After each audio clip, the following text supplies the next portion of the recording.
இதோ இவதான் சார். இவளால தான் எங்க தவசி ஜெயில இருக்கான்.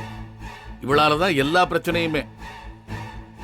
சொல்லுங்கம்மா, உண்மையிலே உங்க வாழ்க்கையை யாரோ சீரழிச்சிட்டதா இவங்க சொல்றாங்களே, அன்னைக்கு என்ன நடந்துச்சு?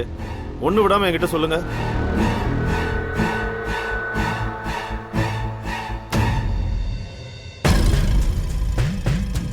கேக்குறாங்கல்ல, வாயை திறந்து சொல்லு. ஒரு பொண்ணுக்கு அநியாயம் நடக்கும்போது வேடிக்கை பாக்குறவங்க தான் குற்றவாளின்னு பழி சொன்னல, இப்ப பேசு.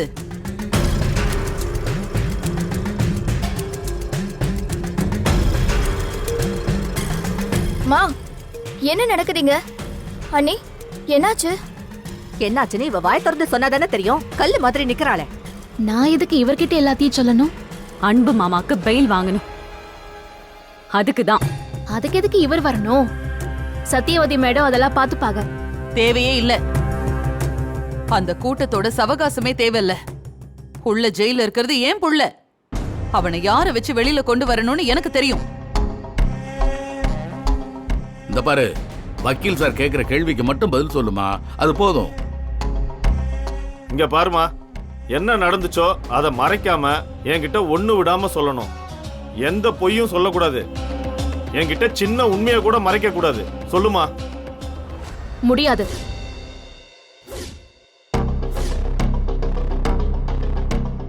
என்னது முடியாதா? ஏன் முடியாது? நீ சொல்லிதான் ஆகணும். சத்தியவதி மேடத்துக்கு எல்லாமே தெரியும். அவங்க பெயில் வாங்கி தருவாங்க. வேணான்னு சொல்றேன்ல. அவங்க என் பிள்ளைக்கு சாதகமா பேச மாட்டாங்க. அந்த மகேஷுக்கும் அவங்க அப்பாவுக்கும் தான் சாதகமா இருப்பாங்க.